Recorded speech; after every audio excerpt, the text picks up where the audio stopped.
হে everyone, আজকে recipe হলো Ramzan special perfect ইফতার recipe আলুর চপ। এখানে আমি 3টে লাল আলু অর্ধেক করে কেটে নিয়েছি, কারণ লাল আলুর চপ খেতে খুব ভালো লাগে।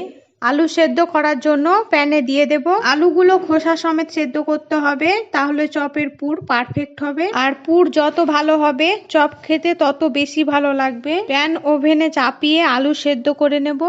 অপরদিকে আলুর চপ তৈরির জন্য এখানে কিছু উপকরণ নিয়েছি। ছোলার বেসন, কর্নফ্লাওয়ার, লবণ, সোডা, জিরে গুঁড়ো, গোলমরিচ গুঁড়ো, লঙ্কা গুঁড়ো, রসুন, লঙ্কা, আদা, কাসুরি মেথি, বাদাম, হলুদ গুঁড়ো ও পেঁয়াজ।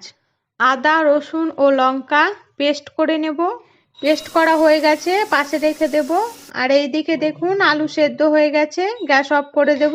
এবার স্পেশাল মশলা তৈরির জন্য ওভেনে কড়াই চাপিয়ে দেব। ভাজা মশলা তৈরির জন্য কিছু উপকরণ নিয়েছি, সেগুলিও দেখে নিন। মৌরি, গোটা ধনে, শুকনো লঙ্কা, তেজপাতা, কাসুরি মেথি, শাহি জিরে ও গোটা গরম মশলা। এই মশলাগুলো শুকনো কড়াইয়ে ভেজে নেব।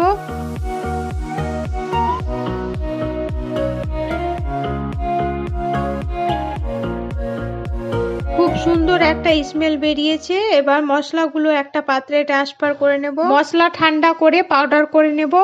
এবার কড়াইয়ে দেব বাদাম। বাদাম ভেজে নেব। ভাজা হয়ে গেছে, তুলে নেব। এরপর কড়াইয়ে দেব সরিষার তেল। তেল গরম হয়ে গেছে, দেব পেঁয়াজ কুচি। হালকা লাল করে পেঁয়াজ ভেজে নেব, ততক্ষণে আলুগুলোর খোসা ছাড়িয়ে নেব।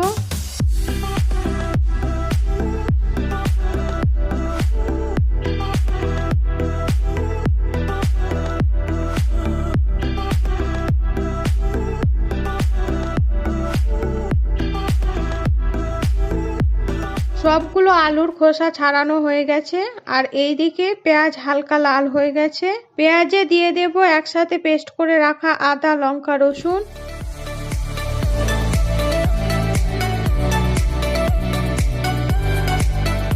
মশলা একটু কষিয়ে দিয়ে দেব স্বাদ মতো লবণ, গোলমরিচ গুঁড়ো, লঙ্কা গুঁড়ো, হলুদ গুঁড়ো ও জিরে গুঁড়ো। জিরে গুঁড়ো দিয়ে আরো একটু মশলা কষিয়ে নেব। মশলা কষানো হয়ে গেছে, এবার আলুগুলোকে এইভাবে হাত দিয়ে ম্যাশ করে দিয়ে দেব। মশলার সাথে আলু খুব ভালোভাবে মিশিয়ে নেব।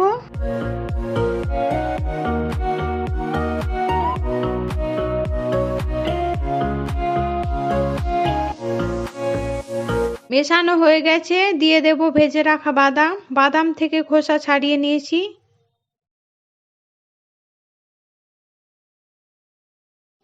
তারপর তৈরি করে রাখা স্পেশাল মশলা 1 চামচ দিয়ে দেব।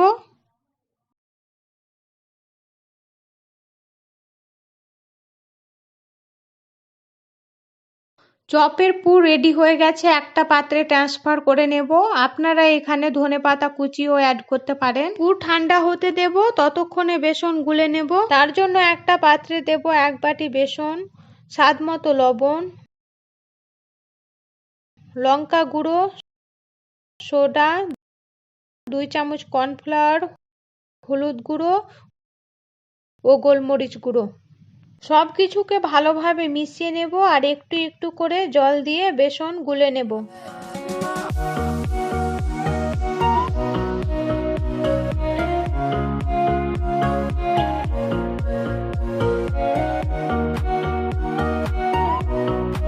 বেসন খুব ভালো করে এইভাবে ফেটিয়ে নিতে হবে। দেখুন ব্যাটারের ঘনত্ব এরকম রাখতে হবে। ব্যাটার তৈরি হয়ে গেছে, পাশে রেখে দেব। আর চপ ভাজার জন্য ওভেনে কড়াই চাপিয়ে দেব। কড়াইয়ে দেব সাদা তেল। তেল খুব ভালো করে গরম করে নেব। ততক্ষণে আলুর পুর ঠান্ডা হয়ে গেছে, চপ তৈরি করে নেব।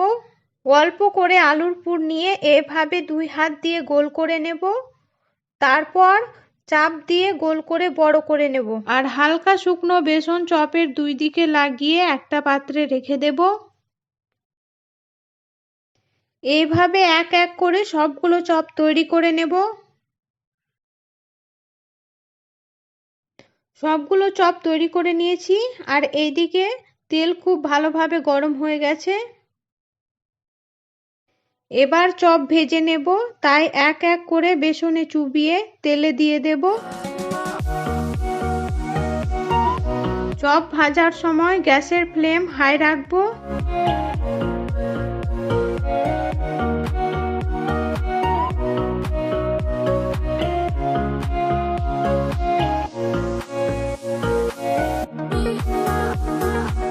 প্রথমে 2 থেকে 3 মিনিট ভেজে নেব, তারপর উল্টিয়ে আবার 2 থেকে 3 মিনিট লাল করে চপ ভেজে নেব।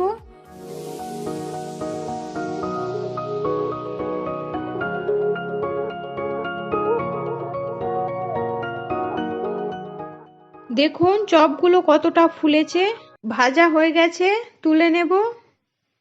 বাকি চপগুলো একই রকম করে ভেজে নেব। এইরকম করে আপনারাও বাড়িতে তৈরি করে দেখবেন, প্রত্যেকটা চপ এইরকম ভাবে ফুলবে আর খেতে দোকানের থেকেও ভালো হবে। আপনাদেরকে একটা চপ ভেঙে দেখাচ্ছি, ভিতরটা দেখুন কতটা সুন্দর আর মুচমুচে হয়েছে। ভিডিওটি ভালো লাগলে লাইক, শেয়ার, কমেন্ট করবেন এবং সাবস্ক্রাইব করে পাশে থাকবেন। সম্পূর্ণ ভিডিওটি দেখার জন্য ধন্যবাদ।